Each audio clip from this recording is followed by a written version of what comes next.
بسم اللہ الرحمن الرحیم۔ سامری سے فارغ ہونے کے بعد حضرت موسیٰ علیہ السلام نے اللہ تعالیٰ سے عرض کیا، یا اللہ، میری قوم سامری کی باتوں میں آ کر شرک میں مبتلا ہو گئی، اب اس کی توبہ کیوں کر قبول ہو سکتی ہے؟ اللہ تعالیٰ نے فرمایا، اس قوم کی توبہ کے قبول ہونے کی دو شرطیں ہیں، ایک یہ کہ اپنے اس جرم کی سزا میں قتل ہوں تاکہ انہیں اس گناہ کی سزا دنیا میں مل جائے، اور دوسرے لوگ ان سے عبرت حاصل کریں، اور دوسری یہ کہ ہر مجرم کو اس کا قریبی رشتہ دار قتل کرے۔ اب حضرت موسیٰ علیہ السلام نے قوم سے کہا، تم خدا کا شکر ادا کرو، اس نے تمہاری توبہ قبول کر لی۔ اب تمہیں چاہیے کہ اللہ تعالیٰ نے جو تورات مجھے عطا کی ہے اس کی ہدایات پر عمل کرو۔ وہ قوم بہت عجیب قوم تھی، کہنے لگی، اے موسیٰ، ہم تمہاری بات کیسے مان لیں کہ تورات اللہ تعالیٰ کی کتاب ہے؟ گویا ایک نبی کی بات کے سچا ہونے میں انہیں شک تھا۔ انہیں اطمینان دلانے کے لیے موسیٰ علیہ السلام نے اللہ تعالیٰ سے دعا کی اور ارشاد ہوا، آپ اس قوم کے 70 آدمیوں کو کوہ طور پر لے جائیں، ہم خود انہیں اپنا کلام سنا دیں گے، اس سے انہیں یقین آ جائے گا۔ موسیٰ علیہ السلام نے ان سب سے 70 آدمی منتخب کیے اور کوہ طور پر لے گئے۔ وعدے کے مطابق اللہ تعالیٰ کا کلام انہوں نے اپنے کانوں سے سن لیا۔ جب یہ بات بھی پوری ہو گئی تو اب وہ کہنے لگے، ہمیں کیا معلوم یہ آواز اللہ تعالیٰ کی ہے یا کسی اور کی، ہم تو جب یقین کریں گے جب صاف طور پر اللہ تعالیٰ کو دیکھ لیں۔ ان کا یہ مطالبہ چونکہ ہٹ درمی تھا، اس لیے ان پر اللہ تعالیٰ کا عذاب نازل ہوا۔ اللہ تعالیٰ کے غضب سے نیچے زلزلہ آیا، اوپر سے بجلی کڑکی، اس سے یہ سب کے سب بے ہوش ہو کر گر گئے، ظاہر میں مر گئے۔ حضرت موسیٰ علیہ السلام کو اس سے بہت صدمہ ہوا۔ ایک تو یہ آپ کی قوم کے منتخب لوگ تھے، پھر موسیٰ علیہ السلام اس بات سے بہت پریشان ہو گئے کہ اب اپنی قوم کے پاس جا کر کیا کہیں گے۔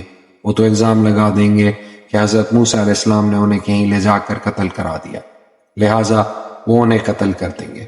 چنانچہ آپ نے اللہ تعالیٰ سے عرض کیا، اے پروردگار، میں جانتا ہوں اس واقعے سے آپ کا مقصد انہیں ہلاک کرنا نہیں ہے، ان کی گستاخی کو معاف کر دیجئے۔ اللہ تعالیٰ نے آپ کی دعا قبول فرمائی اور سب اٹھ کھڑے ہوئے۔ اللہ تعالیٰ نے ان سے فرمایا، پھر ہم نے تمہیں تمہارے مرنے کے بعد زندہ کر اٹھایا تاکہ تم احسان جانو۔ ان 70 آدمیوں نے واپس آ کر ساری تفصیل سنا دی، بات کی تصدیق کی کہ حضرت موسیٰ علیہ السلام کی یہ بات کہ تورات اللہ تعالیٰ کی کتاب ہے بالکل درست ہے۔ اور جب حضرت موسیٰ علیہ السلام نے اللہ تعالیٰ سے کلام کیا کہ ہم نے بھی غیبی آواز سنی، حضرات کی تصدیق کے بعد چاہیے تو یہ تھا کہ سب لوگ تورات کے احکامات پر عمل شروع کرتے تھے، مگر انہوں نے اب بھی بہانے شروع کر دیے۔ تورات کے احکامات بہت سخت ہیں، ان پر عمل کرنا بہت مشکل ہے، سب یہ کہنے لگے۔ اور پھر کبھی یہ کہتے، ہمارے ان 70 آدمیوں کے طور سے واپس لوٹتے وقت اللہ تعالیٰ نے یہ کہہ دیا تھا کہ تم سے یہ عمل ہو سکے تو کر لینا، نہ ہو سکے تو نہ کرنا، یعنی انہوں نے اللہ تعالیٰ پر یہ بہتان مان دیا۔ حضرت موسیٰ علیہ السلام ان کی ان باتوں سے بہت زیادہ پریشان ہوئے۔ آپ نے اللہ تعالیٰ سے ایک دفعہ پھر فریاد کی۔ اللہ تعالیٰ نے پہاڑ کو سائبان کی طرح ان کے سروں پر لا کھڑا کیا اور حکم دیا، جو کتاب ہم نے تمہیں دی اسے پورے عزم کے ساتھ اور قوت سے قبول کرو۔ پہاڑ کو اپنے سروں پر دیکھ کر بنی اسرائیل گھبرا گئے اور سجدوں میں گر کر توبہ کرنے لگے۔ وہ خوف زدہ تھے کہ کہیں پہاڑ ان پر گر نہ جائے اور وہ اس کے نیچے دب کر مر نہ جائے۔ اب ان لوگوں سے عہد لیا گیا، لیکن پہاڑ ان کے سروں سے ہٹا دیے جانے کے بعد وہ پھر اپنے عہد سے پھر گئے۔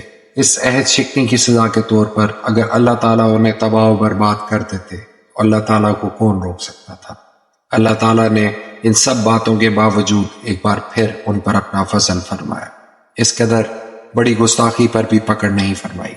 اب اللہ تعالیٰ نے بنی اسرائیل کو حکم دیا کہ وہ قوم عمالقہ سے جہاد کریں اور اپنا وطن ان سے واپس لیں۔ قوم عمالقہ ان کے آبائی وطن پر قابض ہو گئی تھی۔ حضرت موسیٰ علیہ السلام نے ان سے فرمایا، اے میری قوم، اس مقدس سرزمین میں داخل ہو جاؤ جو زمین اللہ تعالیٰ نے تمہارے حصے میں لکھ دی ہے، اور پیٹھ دکھا کر واپس مت جاؤ، ورنہ سخت نقصان میں پڑ جاؤ گے۔ آگے بڑھو اور قوم عمالقہ سے جنگ کر کے اپنا آبائی ملک واپس لے لو، اللہ تعالیٰ نے مجھ سے تمہاری کامیابی کا وعدہ فرمایا ہے۔ اس عجیب ترین قوم نے اللہ تعالیٰ کا یہ حکم بھی نہ مانا اور کہنے لگی، اے موسیٰ، اس ملک میں تو بڑے زور آور لوگ ہیں، جب تک وہ وہاں سے نکل نہ جائیں ہم تو وہاں قدم بھی نہیں رکھیں گے۔ ان میں خدا سے ڈرنے والے بھی کچھ لوگ موجود تھے۔ انہوں نے باقی لوگوں کو سمجھایا اور عمالقہ پر چڑھائی کرنے کا مشورہ دیا۔ ان دونوں کے نام یوشع بن نون اور کالب بن یوکنا تھے۔ ان میں سے یوشع بن نون بعد میں نبی ہوئے۔ ان دونوں نے بنی اسرائیل کو بہت سمجھایا، یہاں تک کہا، تم لوگ ہمت کر کے آگے تک تو چلو، پھر دیکھنا اللہ تعالیٰ کس طرح تمہاری مدد کرتا ہے۔ اب انہوں نے پہلے سے بھی زیادہ تکلیف دہ جواب دیا، اے موسیٰ، جب تک وہ لوگ وہاں موجود ہیں ہم اس سرزمین میں کہیں داخل نہیں ہوں گے۔ اے موسیٰ، تو اور تیرا رب دونوں جاؤ اور ان سے جنگ کرو، ہم تو یہیں بیٹھے ہیں۔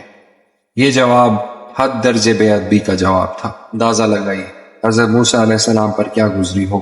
آپ نے درد بھرے انداز میں اللہ تعالیٰ سے عرض کیا، اے میرے رب، میں سوائے اپنے اور اپنے بھائی کے اور کسی کا اختیار نہیں رکھتا، سو تو ہمارے اور اس نافرمان قوم کے درمیان فیصلہ کرتے۔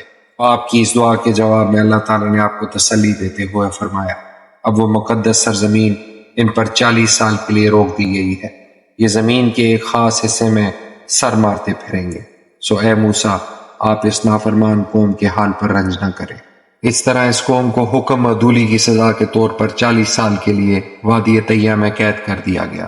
وہ اس میدان سے باہر نکلنے کے لیے پوری رات گھومتے رہتے، مگر صبح ہوتی تو وہیں واپس ہوتے۔ ان تمام واقعات سے اندازہ ہوتا ہے کہ وہ قوم کس قدر نافرمان تھی، کس قدر ناشکر گزار تھی۔ اور پھر حضرت موسیٰ علیہ السلام کی وفات کا وقت بھی آ گیا۔